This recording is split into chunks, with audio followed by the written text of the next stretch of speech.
Hello বন্ধুরা, সজল computer ট্রিক্সের আরও একটি গুরুত্বপূর্ণ নতুন ভিডিওতে আপনাদের প্রত্যেককে স্বাগত জানাই। আমি আমার এই চ্যানেলে প্রতিদিন কম্পিউটারের বিভিন্ন ধরনের ট্রিক্সগুলো আপলোড করে থাকি। তার মধ্যে এক্সেল, এমএস ওয়ার্ড, স্প্রেডশিট খুবই গুরুত্বপূর্ণ। তো বন্ধুরা, তার ধারাবাহিকতায় আজকে এক্সেলে খুবই একটি গুরুত্বপূর্ণ বিষয় নিয়ে আপনাদের সাথে আলোচনা করব। আমরা আজকে শিখব একসাথে আপনি 8টি ফর্মুলা কিভাবে ব্যবহার করবেন, তারই টেকনিক আপনাদের কাছে আজকে আমি তুলে ধরব।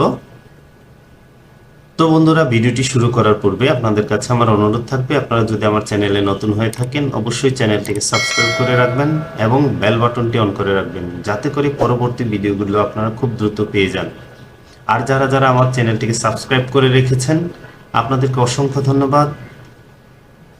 আর যারা যারা আমার এই ভিডিওটি আমার ফেসবুক পেজ থেকে দেখছেন অবশ্যই আমার পেজটিকে ফলো করে যাবেন এবং একটি গঠনমূলক কমেন্টস করে যাবেন, যাতে করে পরবর্তী ভিডিওগুলো আপনারা খুব দ্রুত পেয়ে যান। তো চলুন আমরা একসাথে কিভাবে 8টি ফর্মুলা ইউজ করতে পারবো তার প্রসিজিংটাই আপনাদের সাথে আজকে আলোচনা করব। তো বন্ধুরা দেখেন, আমার কাছে একটি শীট দেওয়া আছে। শীটটিকে আমি আর একটু বড় করে দিচ্ছি স্ক্রিনগুলো। তো দেখুন বন্ধুরা, আপনারা এখানে এই শীটটিতে আপনি 8টি ফর্মুলা কিভাবে ইউজ করবেন তার প্রসেসিংটা আজকে দেখাচ্ছি। তো প্রথমত আপনার এই ডাটাগুলো, পুরো ডাটাকে সিলেক্ট করবেন কন্ট্রোল এ দিয়ে। কন্ট্রোল এ দেওয়ার পর ওই কিবোর্ড থেকে কন্ট্রোল টি প্রেস করবেন। তারপর দেখেন একটা ছোট্ট আকারে বক্স আসছে। দেখেন এখানে একটা টেবিল ক্রিয়েট করতে বলতেছে, এখানে ওকে দিবেন। ওকে দেওয়ার পরে দেখেন একটা টেবিল ক্রিয়েট হয়ে গেছে। তো আপনি চাইলে এখান থেকে আপনার কালার চেঞ্জ করে দিতে পারেন, টেবিলের কালার কম্বিনেশন। তারপর আপনার এখান থেকে গিয়ে দেখেন এখানে নিচে একটা আইকন দেওয়া আছে। দেখেন এখানে আমি একটু জুম করে দেখাই। দেখেন এখানে একটা আইকন দেওয়া আছে, এখানে ক্লিক করবেন। এখানে ক্লিক করার পর দেখেন অনেকগুলো ফর্মুলার চার্ট আসছে, ফরম্যাটিং চার্ট, টোটাল।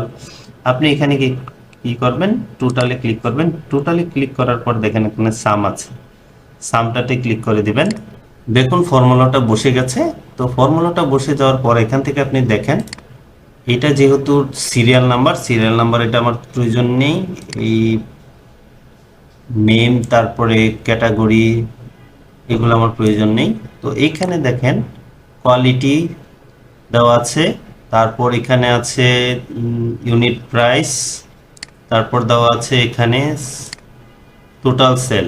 তো এখানে আপনি 8টি ফর্মুলা কিভাবে ব্যবহার করবেন দেখেন। এখান থেকে দেখেন এই যে নিচে একটা ডাউন অ্যারো আছে, এখানে ক্লিক করবেন। এখানে ক্লিক করলেই দেখেন আপনার মন মতো আপনি ফর্মুলা দিতে পারবেন। এই যে এখানে দেখেন আপনি এভারেজ ক্লিক করেন, চেঞ্জ হয়ে গেছে। তারপর আপনি এখান থেকে কাউন্টটা ক্লিক করেন, কাউন্টটা চেঞ্জ হয়ে গেছে। তারপর এখানে আপনার ম্যাক্সিমাম চেঞ্জ করেন, ম্যাক্সিমাম চেঞ্জ হয়ে গেছে। তারপর আবার আপনি সাম করেন, সাম হয়ে গেল। তারপর এখান থেকে বার ক্লিক করেন, হয়ে গেল। আপনি এভাবে 8টি ফর্মুলা এখানে ইউজ করতে পারবেন একসাথে।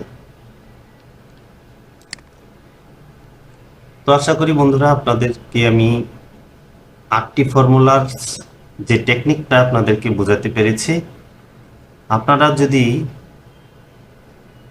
এই ভিডিওতে আপনাদের উপকার মনে করে থাকেন অবশ্যই একটি লাইক করবেন এবং একটি গঠনমূলক কমেন্টস করে যাবেন। আর ভিডিওটিকে বেশি বেশি বন্ধুদের সাথে শেয়ার করে দিবেন, যাতে করে আপনার দ্বারা উপকৃত হতে পারে অন্যরা। তো আজকের মতো বিদায় নিচ্ছি বন্ধুরা, ভালো থাকবেন, সুস্থ থাকবেন। দেখা হবে আগামী নতুন কোনো এক ভিডিওতে।